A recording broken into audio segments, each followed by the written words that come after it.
Hi everyone, welcome back to another video from Wake&Tech. In this video, I'm going to show you how to change video quality setting on iQIYI application.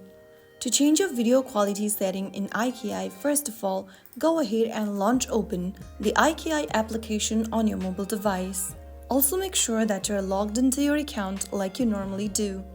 Once logged in, tap on one of the TV show or movies that you would like to change the video quality setting for. Once the content starts playing, tap on the full screen button at the bottom right. Now, click on the 360p option that is visible at the bottom over here, and then go ahead and choose your preferred quality, and then the video will now switch to the selected quality.